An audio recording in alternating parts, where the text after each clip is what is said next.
Greetings, guys, gals, non-binary pals, and welcome back to another video. A few days ago, I was scrolling through one of my favorite Facebook groups to infiltrate, which is Christian Parents of LGBTQ Teens. And just having a little peruse at what these horrible bigoted parents were saying about their children. When I encountered this post about navigating Pride Month that just says, "Hi there, how do you handle loving and showing up for your kids at Pride Month and Pride events?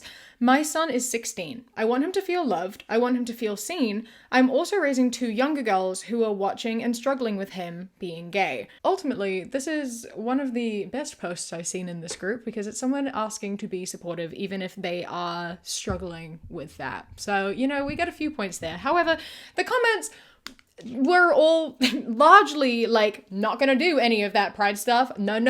Love the sin, I hate the sin kind of stuff of being no celebrating pride. I will not celebrate a sin. I love my kid, but I will not celebrate sin.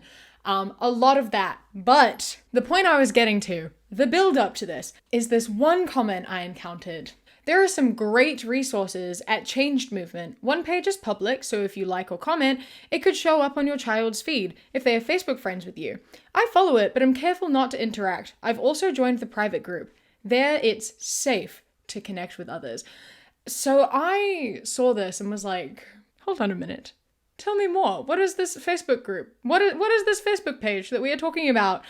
And oh my God, I was not ready for the can of worms I was about to open.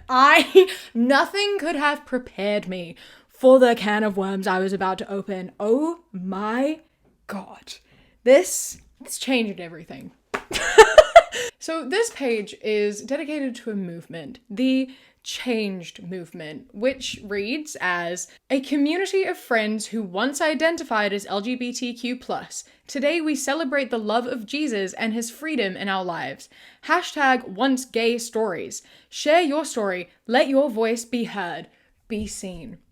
So basically, it is a movement for people who were queer, are queer, walking away from being queer because they have chosen Jesus. It is a page dedicated to helping queer people find Jesus and walk away from being queer. And already that piqued my interest, right? I was like, okay, I have so many questions. I need to know more. And as I went, I found out a bit more of it's not primarily targeted towards telling queer people to walk away from being queer. It is primarily ex-queer people offering guidance to how you can help your friend, coworker, family member, neighbor, etc. walk away from being queer and find Jesus. It is a guide for you to help navigate someone away from being queer. That is what this movement is. And it kept snowballing. I kept finding out more and more about this to the point where I am so sorry, but this is going to be a series. There is nothing you can do to stop me from turning this into a series. And let me tell you why. Not only is this a Facebook page, there is also a Facebook group, which they have not accepted my request yet, which is really annoying, but I'll get there eventually. They have an online course. A 5-week online course for how you can support the queer people in your life and bring them to Jesus and lead them away from a queer lifestyle. A 5-week online course with hours worth of videos, including a printable workbook. And I had so much to say about this. I immediately started recording myself going through this, and I've uploaded my reaction to all of this over on Patreon if you are interested in seeing my initial reaction. And potentially I will go through and live react to some of this content as I go over there as well. So if you want to see the whole process of me just watching this for the first time, patreon.com/savvycat, and you can see that all over there. Yeah, so this is hours worth of content to help you guide your loved ones away from being queer, and it is led by ex-queer people, and their main belief, one of their strongest political beliefs, is that they are pro conversion therapy for children. That's their thing, is that they are so against a conversion therapy ban. And when the whole bill around conversion therapy and making it like illegal and saying that it's discrimination, and you know, they were so opposed to any sort of ban, and they made so many posts being like, this is why conversion therapy is good. And you shouldn't take away people's right to receive conversion therapy. So that's who they are. That's who they are. And today I want to focus on their Facebook page so we can get to know a little bit more about them.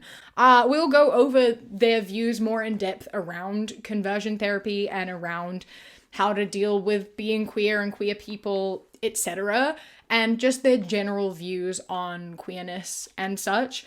And then going forwards, I will make another video going over their online course. Let me know how you would like to see this formatted in the comments down below, because I have way too much to say to make this one video. I've already been talking for 10 minutes and we haven't actually gotten into it because I've just been talking about what the fuck this entire thing is. So let me know. Leave a like, subscribe, and yeah, let's actually crack on and look at what changed is all about. No one is born gay. Off to a great start. There are many paths into LGBTQ and many paths out. If you're wrestling with your attractions or identity right now, please hear this with gentleness. You have options. The largest genetic study, including the landmark 2019 GWAS of nearly 500,000 people, found no gay gene. Same-sex attraction is complex, shaped by a mix of subtle genetic factors, early life experiences, family dynamics, culture, and sometimes pain or trauma. It is not a fixed deterministic trait like eye color that you're stuck with for life. This doesn't erase how real and deep your feelings may feel. Some people experience same-sex attraction as persistent and intense, but it also means there's real hope. You are not locked into any identity. Many have found freedom, peace, and a new way forward. Our movement is built off of these stories. You are not alone, and you are deeply loved by God. There are compassionate, truthful communities ready to walk alongside you, not with shame or require behavior modification, but with understanding and hope. It's so interesting because they try to word their posts and things as though they are supportive. Like, they're like, queer people, we understand. We don't want to actually change you. We want to know that you can change. We're not going to change you, but we want you to change. Know that we want you to change. We know that you're struggling and that you're suffering and you don't want to do that anymore. You don't want to do that. You don't want to be queer. And look, we have the answers. We have the answers. You have a choice. And it's so manipulative. It's so manipulative. Like, it's such like trying to sound like they know what they're talking about, like they're educated, like they're supportive, like they want everyone to be happy, but it's just pushing an agenda, as they like to accuse us of doing. Firstly, I think it's so funny when they're like, there was a study of nearly 500,000 people and it showed there was no gay gene. Okay, but then by that same logic, it also showed there was no straight gene.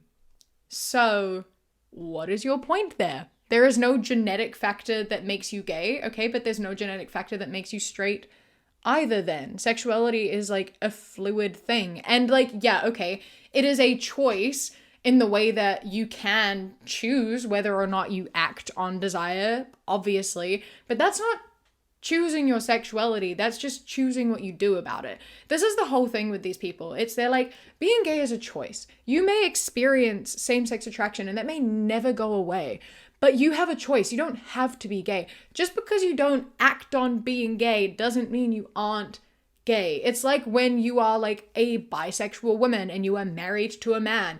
It doesn't mean you aren't bisexual because you are still attracted to women. You're just not engaging with them. You're just not like acting on that attraction. It doesn't take away from the fact that it's there. They're not heterosexual because they're in a relationship with a man, right? It's like you can be a gay man and marry a woman. That doesn't mean you aren't a gay man anymore. You're in a relationship where you aren't fully satisfied and happy because you aren't attracted to your partner, and that's really sad. You're choosing to deprive yourself and deny yourself of like a happiness that you don't have to deny yourself, right? Like, yes, your actions are your own and you can choose to do these things, but it doesn't take away from how you feel. Your feelings are real regardless of what you do with them. And also, something I find really interesting about this is that, like, lying is a sin. No, you're not meant to lie. Like, despite the fact that a lot of Christians are the biggest liars ever, but supposedly you're not meant to lie. And I would say that if you are like a gay man and you are not attracted to women and you go into a relationship with a woman and you marry her and you say you love her and you have like this whole relationship with this woman that you are saying is like natural and something that you feel and you connect with, that is lying. That is a very big lie, and it is impacting you and also her. Right? It's like that still to me seems like a bad thing to do and is a sin in its own separate way. No? Or is it like one sin is bigger than the other so they cancel each other out? I don't entirely know exactly how it works, but it's interesting to me because it seems so picky and like pick and choosy about what is prioritized and like, you know? But like I said, these people like to lie a lot. Despite whether lying is a sin or not, they do a lot of it. Or if they're not like blatantly lying, they omit the truth, they exaggerate, manipulate truths. They do a lot of things that like maybe doesn't constitute as lying, but definitely still is lying. One of the examples of this manipulation of truth and how good they are at like pretending they're supportive and like trying to sound really loving while actually being incredibly horrible is this one. Statistically speaking, those who have an LGBTQ experience are more likely to experience trauma, abuse, depression, anxiety, etc. Unfortunately, the system to help those struggling often puts an identity label on you and blames the world around you for not accepting the label it assigned to you. Even in accepting countries, the rates of mental health issues are much higher for LGBTQ identifying people. Rather than just accepting a label, let's suspend the identity while we discover the root causes of your mental health challenges. Please, let's make space for everyone to address the wounds underneath so we can all be healed. Hashtag healing over labels. Hashtag a new way forward. Hashtag LGBTQ. Hashtag healing. Hashtag once gay. Hashtag ex-gay. Hashtag change movement. Hashtag mental health. Hashtag freedom for all. Sorry, I just felt it was really necessary to read all those hashtags. And then they posted a bunch of images of like a plaster or a band-aid that's a rainbow and it's like, labels can't fix hatred of gender. Labels can't fix depression. Labels can't fix self-hatred. Labels can't fix coping mechanisms. A healing journey with Jesus and community can. What culture calls identity is often actually pain asking to be healed. A new way forward for the LGBTQ. And it's like, you've greatly misinterpreted what's going on, or at the very least understand exactly what we're talking about and just manipulate the truth to try to be like, no, they're trying to brainwash everyone and just saying being queer fixes. It's not what's happening. That's not how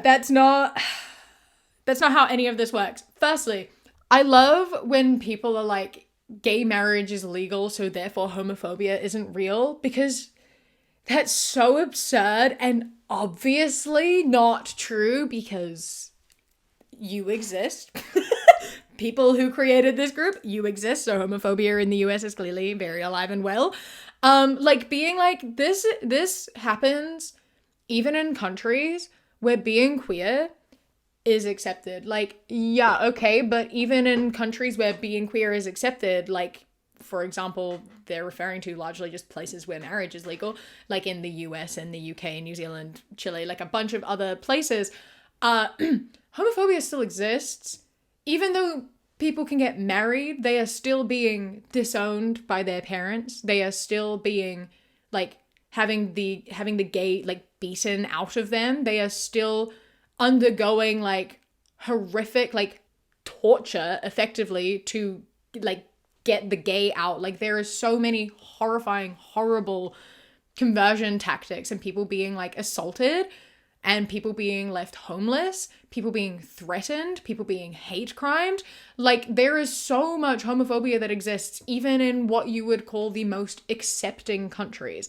People are still facing homophobia. Like, not everyone experiences it to the same degree, obviously, but some people are experiencing that on severe, severe levels. And obviously, that is going to lead to mental health issues. People who are suffering from like abuse because of their identity are suffering because of the abuse of their identity. Like, yeah, they are depressed because they are queer. But not because they're queer, just because being depressed comes with being queer, but they're depressed because of how they've been treated for being queer. You cannot act as though they aren't related. People like to say that they suffer from these things because of the things they've suffered for being queer, but we live in America and people accept queer people. No, the fuck they don't. No, they don't. The people who suffer with bad mental health due to being queer are suffering with bad mental health due to how they've been treated for being queer.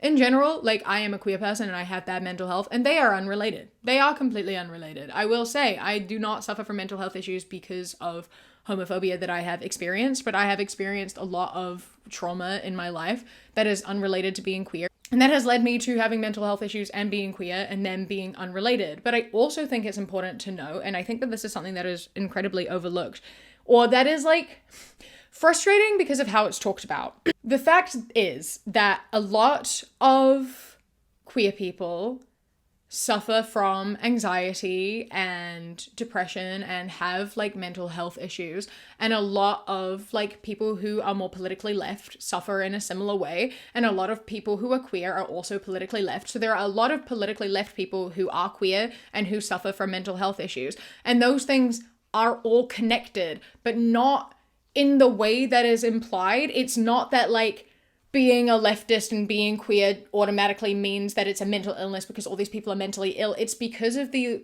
way we view the world. It is because of the levels of compassion and empathy, right? Like, the reason we are politically left largely is because we view life outside of the boxes that have been built, right? The whole point is that we see how we are being told we have to act and not wanting to do that. And so obviously a lot of queer people relate to that because we are told that, you know, we are taught heteronormativity. We are told we need to be in those boxes. We don't like those boxes. We step away from those boxes. We observe what the boxes do and how they are harming people.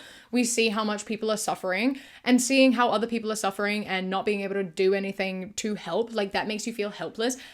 There's a lot of empathy involved. A lot of queer people are politically left, not just for the fact that that's because that believes in more queer people having like better rights and such, but it's because of compassion and empathy and wanting a better, more accepting, inclusive like world for everyone. And people who don't like the boxes are likely also going to be queer. And so politics is defined by identity, but identity is defined by, it's all just about worldview, is basically what I'm getting at. And so, like, yes, queer people are more likely to be mentally ill for a whole bunch of reasons, but no one is giving them a label to be like, that'll fix you, that's why you're depressed. That's not what's happening. That's not how any of this is working. People have those labels because it makes them feel more secure within themselves, right? The label isn't there to be like, you're depressed, gay. Like, that's not what it is. It's not even telling people like, you're depressed because you're gay.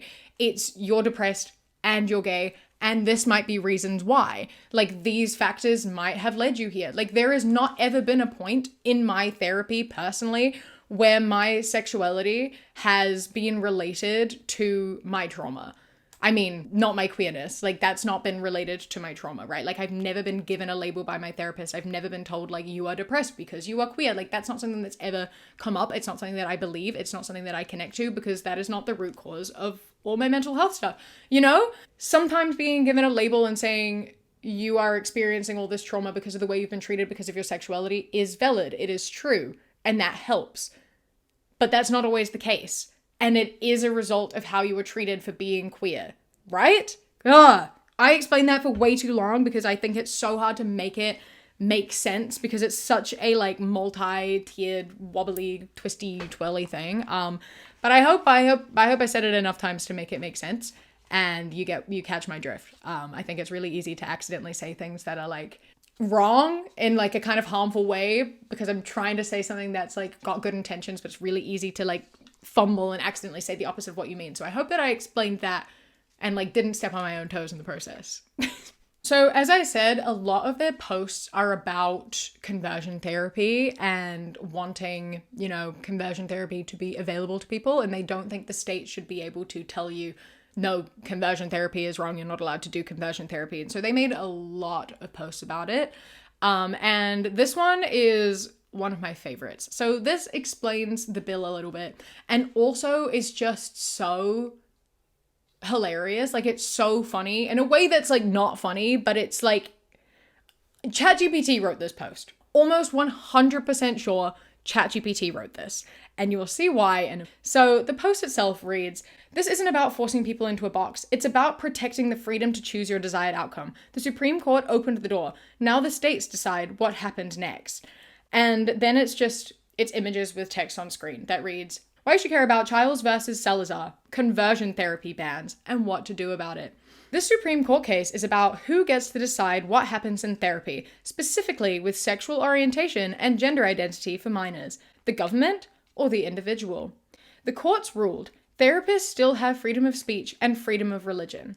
Basically, the court ruled forcing only one outcome in counseling, LGBTQ affirming, equals viewpoint discrimination. Here's why this matters. And I'm going to stop here just for one moment because the next slide is something I need to talk about, and I'm going to distract myself with it. So I need to take a beat to talk about this here for a second and just like point out the fact that like so many people don't understand therapy. I think is like one of the big issues with a lot of people is that like they don't understand what therapy is and what it is supposed to be. Like, forcing only one outcome in counseling, LGBTQ affirming, is like, no, it's just that your therapist is not allowed to tell you who you are. A therapist is not allowed to tell you what to do. A therapist is there to listen and to offer guidance. They ask you questions and they help you reflect and figure yourself out. If you say, "I am gay, I am attracted to people of the same gender, and I'm struggling with coming to terms with that," they will ask you questions to prompt you to think further about that. You know, they're not going to be like, "Okay, that is final, that is who you are, we will never have this conversation ever again." Because if you are struggling with it and it is something you are having trouble coming to terms to, they are going to want to help you get to the bottom of that. Why are you struggling with that? Why is that something that you're having a hard time with accepting? What is making you feel shame around this? Why are you questioning it? Like, there are so many factors in this. If you are confused about what you're experiencing and if what you're experiencing is attraction or not, they will help you figure out the right questions to ask. If you are like, "I think that I am gay, but I am not sure because I don't know what I'm experiencing," they're not going to be like, "You are gay, end of question, let's move on." They are going to help you work through that and figure out what makes you comfortable, how you want to identify, maybe lead you into a place of being like, you don't need to figure it out. You don't need a label. Just take each day as it comes and like help you be comfortable and accept what you are comfortable with. Yeah?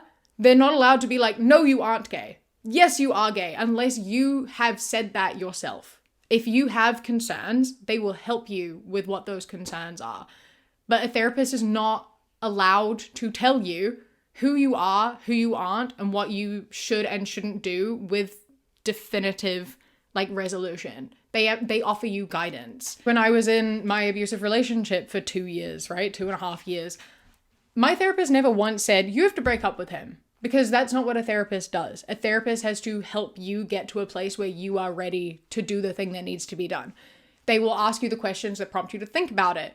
They will like guide you towards getting to the place that you need to be. They are not there to tell you what to do and what not to do. So like, a therapist shouldn't be able to be like, "Okay, we're going to stop you from being gay now," even if that's what you ask, because it's not their job to do that. They will help you find what is best for you, and changing who you are and forcing you to feel shame is not what's best for you, no matter what you think. Next slide. And this is why it's important that therapists are allowed to say you shouldn't be gay. Kids see 8,000 to 10,000 messages a day, and 15 to 20% of those are proposing a narrative leading them to question biological reality and sexual orientation. What the fuck are you on about? Honest, like literally, like truly, what are you talking about? Where did you get this from? This is what leads me to believe that like ChatGPT had to have written this, or they like searched something up and took the first thing from the Google AI result and didn't like, if you were using the Google AI result, you have to at least click on the references links, right? I like sometimes look at that because it summarizes things, but I will never just take that as it says. I will go to the sources on the side and click through and read all of those because it just mushes them together and comes up with some bullshit half the time. It doesn't know what it's fucking talking about. You can't just take an answer from AI, which this absolutely is, because I'm sorry, but in what world is a child looking at 8 to 10,000 messages every single day? Do you know how many messages that is?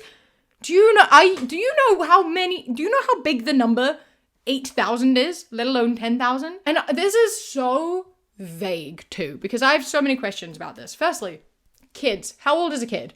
Because I'm pretty sure like 1-year-olds are seeing a lot less stuff online than like a 17-year-old. Yeah? They're seeing a very different amount of things online. Kids is so unspecific. You need to tell me more specifically what you mean. Is it 8 to 10,000 messages in total? Like all kids added up in total see 10,000 messages a day? Like, is it all kids the age of 5, like in the country, added together, they see 10,000 messages a day collectively? That would honestly make sense. And you have millions of kids, and I would still believe that more than an individual child of any age seeing 10,000 messages a day. What the fuck? I also need specification on what a message is. Do you mean like a text? Do you mean like a DM? Are you talking about posts? Is this like a combination of how many TikToks, Instagram posts, tweets, text messages, Snapchats, whatever the fuck? Like it's a combination of all of them adding up to 8 to 10,000 every single day? Because I just honestly I don't think it's possible to see that many messages in a day. I truly just don't think you can do that. I live online. Like on work days, I'm online constantly for like all day, and a lot of that is scrolling through social media. Not a chance in hell do I ever see more than maybe like a few hundred. Maybe a few hundred. If I am online all day, I'll maybe see a few hundred posts. And then 15 to 20% of them are proposing a narrative leading them to question biological reality. What the fuck are you talking about? Once again, this is so unspecific. What is the age group for what you're talking about? Like, how old are you talking? Also, what does this mean? Are you just talking about seeing queer people? Are you talking about like people coming on? You think that 20% of the 10,000 posts kids see a day are people being like, you are gay. You are gay. You are gay. If you think this, you are gay. If you do this, you are gay. If you think this, you are trans. If you do this, you are trans. And that's 20% of what they see. No, nope. I live on queer internet, and I don't see any posts that are like that aren't like silly little jokey jokes, right? There are very, very few posts that are like, if you do this, you are queer. That's not very many. But queer people just exist, but also so do straight people. And I once again would like to point out that the existence of straight people and how many straight people we see in our lives do not make queer people any less queer. Also, I am someone who this is my job. This is where I am. I live on the queer internet. I talk about queer issues constantly. I'm always consuming queer content. I am a cis woman, right? My partner is non-binary. I watch a lot of like trans content. I talk a lot about trans issues. That has not made me trans. I have never once questioned my gender, other than in the way that I'm like, it's confusing to me that I am a cis woman because I think gender is stupid. I think gender is a made up construct, and it would make a lot of sense if I was non-binary, because I truly do reject the idea of gender. But I identify with being a woman and with womanhood, and that's fine. That's okay. That's who I am. I know that I'm not trans, and no matter how much trans content I consume and how many trans people are in my life, I've not questioned that about myself. So like, if that is something you are seeing and questioning about yourself, there's a reason for that, right? And sometimes, you may get it wrong, but if you're questioning it, there's a reason you're questioning it at that point in time. But what I'm saying is that 20% of what you see online being gay doesn't make you gay. It doesn't make you gay. And also, there's not a fucking chance in hell anyone is seeing over 8,000 messages a fucking day. I'm gonna Google this actually and see what comes up if I see how many people. Basically, what I can come up with is that it says that yes, sometimes you may see thousands of posts in a day, but a lot of those are like the background stuff. So like it includes ads and things, obviously. And then also, you know, when you're like on a computer and you open up a tab and it has the ads, the pop-up ads everywhere. Like sometimes you're on a browser and you've got an ad at the top, an ad at the bottom, an ad on each side. That counts as 4 different things. So every time, and if you're like on Google and you open up the results and you're seeing all of the different things, it's counting those all as individual posts. So if you are doing like a research paper and you're scrolling through Google results, it's counting each individual thing you see, like that you don't click on, as a post that you see. But as like active viewing and like looking at, it's only a few hundred, right? Like you're not seeing much more than that. So many of the posts that they're counting in this 8 to 10,000 is background noise. And yes, like subliminal messaging is a thing, but I don't think getting like 50 ads to buy something on like fucking Temu is what they're talking about, right? That's not what they're getting at. So it's just, this is what I mean. It's just like bullshit for the sake of it. It's fear mongering. It's spreading misinformation by deliberately like omitting the truth and just trying to be so hyperbolic that it makes people be like, oh my God. I think that in general, if you're going to post a figure being like kids see 8 to 10,000 messages a day, the problem shouldn't be with turning them gay. The problem should be with, oh my God, get your kid off their fucking phones.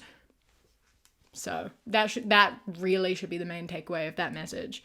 And then it carries on being like, LGBTQ identification has doubled, then doubled again. 1 in 5 of Gen Z now identifies as LGBTQ. I think this is again like one of those things of being like, yeah, the amount of queer people is not growing. The amount of queer people who feel comfortable being queer is growing. It's like there's also been this recent talk about how there are now less and less trans people. And they're like, yes, it's working. We're turning people away from trans. We're helping people. It's like, no, you're just forcing people back into the closet. Trans people have always been there. Trans people have always existed. Now they are just not outwardly saying that they're trans. You are not helping trans people. You are actively harming them, right? If you see the number of queer people start decreasing, you are not helping people. You are hurting people. It is good that there are more queer people because it's more people who are comfortable with who they are and openly expressing that and living authentically. There are not more queer people. There are just more comfortable people. But what if you didn't want that path? It didn't align with your beliefs. You need to process deeper issues. In 20 plus states, you couldn't get help to explore a different path or explore these issues. Now things have changed. The states are deciding what's allowed. As I said, it's this frustrating thing of like, I don't entirely know what their definition of this is. Therapists can't be coercive, right? These people talk about, one of them posts this video that talks about it before I go into it, because otherwise I'll let her explain why she is pro-conversion therapy in this video, and then we'll talk about it from here. A conversion therapy ban demands that a child who's questioning their sexuality or their gender may not receive any professional care to question the feelings that they're having. Yeah. And so you must affirm the identity or the perceived identity, that gender incongruence, which so many of us from the LGBTQ population experienced, that incongruence between our biological sex and our affect or our perceived gender. So nothing, in my opinion, could be more harmful than a conversion therapy ban for children by demanding that a child, you know, so many of us from Changed have been sexually abused as children. And so a conversion therapy ban demands that a child may not ever find a private space to discuss with a counselor some sexual abuse they might have experienced. Instead of trying to remedy or resolve the sexual abuse and the impacts, the developmental impacts on that child, would simply say, okay, now the deed's done, basically. Let's just affirm these feelings that you have rather than unraveling or deconstructing them for the betterment of that child. I don't understand. I'm so confused. This is what I like don't get. It just feels like so much of a misunderstanding of what therapy is, right? Like a therapist doesn't coerce you, but a therapist also doesn't shame you. If you want to explore your sexuality, you can explore your sexuality. Your therapist is just not allowed to be like, no, you aren't gay. I will help you stop being gay. They're not allowed to do that, just as they're not allowed to be like, no, you aren't straight. I'm going to help stop you being straight. You know, like if you truly believe that you are like a lesbian due to the fact that you have been sexually abused by a man in the past and you are afraid to confront that, that is allowed. And you can be like, and I'm okay with that and I'm comfortable with that and I don't need to work on, you know, feeling better around men because I have no intention of dating them. A therapist is allowed to accept that. If that is not something you want to work on, that is fine. If you, however, say that you are like bisexual, but you now have an aversion to men because of sexual trauma that you like experienced in your past, but you want to overcome that and, you know, try to work on gaining trust with men again so you can start being intimate with men again, a therapist will also help you do that. They aren't going to be like, you don't have to like men. We're not going to work on that. You're a lesbian now. Like that's not what they're going to do. Right?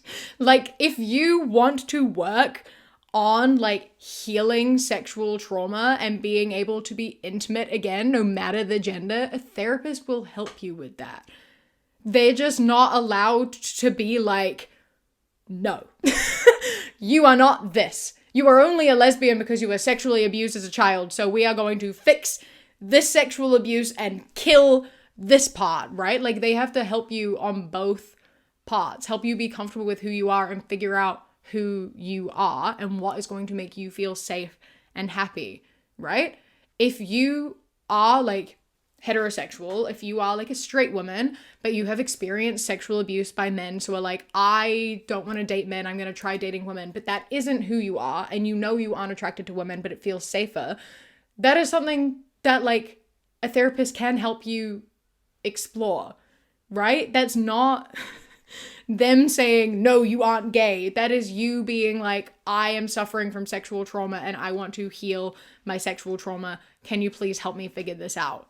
Right? There's a difference between saying I'm a lesbian and I don't want to be and I've been sexually abused. Please help me work through that. Those are two very different things. And I don't know why they're acting as though they're the same thing. One of those is not conversion therapy. It's sexual trauma healing. It's trauma therapy. That is not the same thing. You are able to get therapy to help your trauma, but the therapy just can't be like, no, you aren't gay and we're going to stop you from being gay. Because that's not okay. That's not okay. Right? There's a difference. And one of them is not conversion therapy and like you're allowed to do. They also made this post that just kind of like, sometimes people put on goggles and pretend the past isn't real and just make up a complete false reality, and that is what this post does. Being human includes having a wide range of experiences. Some of them we choose, some of them we observe, and some of them are forced on us. There's a cultural lie being spread around that says, because you experience something, you're experiencing certain feelings that must dictate who you are. 30 years ago, a girl could be called a tomboy simply because she liked sports, climbing trees, roughhousing, or hanging out with boys. And a boy could be artistic, gentle, sensitive, theatrical, or less traditionally masculine without that automatically needing to become a sexual identity. Our society forces those with certain experiences into an LGBTQ identity and lifestyle rather than treating them as people who have had an experience. I just feel like you're completely rewriting history because, alright, I wasn't around 30 years ago, but I know at the very least 20 years ago, people were absolutely being told that the way that they acted meant that they were of a certain orientation. If a boy was overly feminine and did ballet and liked girly things, he was absolutely called gay. I know this because I was at school at the time and witnessed people being bullied for that.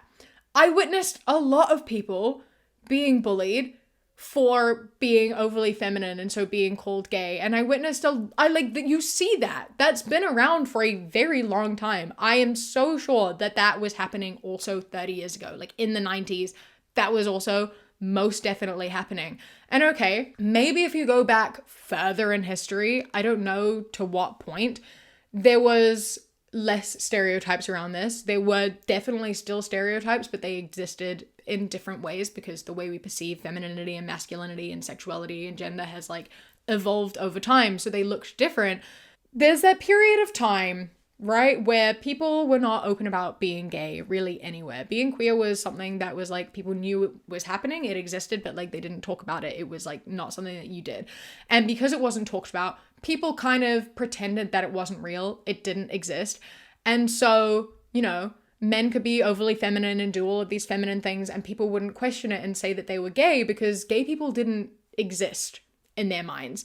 You could do whatever you wanted and you wouldn't be perceived as gay because being gay wasn't real. It wasn't an option. They didn't view queerness as an option. So like you see a lot of like female companions. So there are women who are like very obviously like a couple back in like the Victorian era. No one blinked an eye because lesbians weren't real. They didn't exist. These two women, they were roommates, right? Like they were so obviously queer and even openly so, but because no one would admit to the fact that queerness was a genuine reality, no one would jump to that conclusion. So it's this really interesting thing of like during periods of time where there has been such high levels of homophobia, and even presently in places where there is a lot of homophobia and strict like laws around being gay, it is sometimes easier to be queer in public because people don't even acknowledge the fact that queerness is real, right? I'm not saying that being queer in a homophobic era or a homophobic country is easy. That's not what I mean at all. However, I have heard stories and do find it really interesting how there are people who live in places that are so openly homophobic and being gay is illegal, but they are able to be more openly intimate with their partners in public because it doesn't even enter people's minds that they could possibly be gay. Whereas in more accepting places, people are like, people are gay, and it means that homophobic people will see people doing these things and be like, that is gay, I hate you. You know what I mean? It's this really interesting sort of thing. And also I would like to bring up the fact that like we queer people are the ones who are advocating against stereotypes. We are the ones who are here being like, straight men can wear skirts. Doing this and this doesn't mean you're trans. Doing this and this doesn't mean you're gay. It is the people over on the conservative side who are so for boxes that are like, my son cannot do this and this because that is for girls. My son cannot do this and this because it means he will be gay. My daughter cannot do this and this because, whereas we're here being like, none of that means anything. People just like things and they're allowed to like things. We're here saying straight men can wear skirts. You're there being like, make men masculine again. Like, this is your doing, not ours. Our entire thing is just let people be people, let them do what they want, live their lives how they want. And you're here being like, no, people have to be a certain way. It's just the way it has to be. They need to all live in a certain way. And those people over there are telling them not. I'm like, yuck. It's so frustrating. It's so fucking frustrating. It's so annoying. This entire page, this entire movement is just so predatory because their entire thing is just all about preying on people who are vulnerable, right? So they have entire posts that are like, here's how to help your queer friends. Queer people who are celebrating Pride and are going out and like proudly being gay and like participating in these events, what they really want is validation and love because they are lonely and they feel isolated and they just want you to see them. So what you need to do is go in there, pull them aside, show them love and guide them towards Jesus. Show them the way. The point isn't to make them straight. The point is to show them Jesus and Jesus will make them straight. And that is basically the entire foundation of this movement, is that they find vulnerable queer people and they try to push them towards their beliefs. They try to push them towards Christianity in a way that is telling them that they are not queer and that they should give that up and that they are sinning and that they have to stop being who they are. And you know that it's predatory because they explicitly always tell you to only focus on people who are vulnerable and to, you know, use that vulnerability in order to get them to listen and to move on. And if you are unable to have a conversation with someone that is effective, if that person is confident and like loves themselves, then you know that what you're doing is fucked up and manipulative. But they continue to do it because this is all about pushing an agenda, even though they supposedly hate agendas. But yeah, so this is the changed movement. I have in fact already signed up for their course because it is free. So I have the workbook locked and loaded and ready to go. And if you want to see me dive into that and go through that horrible coursework that exists, please do subscribe so you don't miss out on that. I really do appreciate it, and I would love to see you back here. I'm genuinely so excited to get into it. Like it's horrible how excited I am to get into it because I love getting mad about this shit. It's just so therapeutic. So if you enjoy doing that too, subscribe, leave a like, comment down below, all that good stuff. A huge thank you to my Kiwi Cat patrons: Eden, Amelia, Rain Remaining, Mossy Moose, Bingo Bango, Who Ate My Mango, Kiarum, Bug Loves Cats, Kojo, The Beebs, Tess, Bree, Chastity, Beckett, Prismatic Petey, Sushi Kawaii, Phil the Duck, River, Queen Glimmer, Ella, Mr. Noodle, Radsack, Knitting Menace, Chris, Ellie, Ikazel, Alexis, and Nevea. I love and appreciate you so much. Thank you so much for joining. I hope you enjoy the rest of your day. Stay safe. Keep fighting. I love you. Mwah. When you close your eyes, you replace the darkness.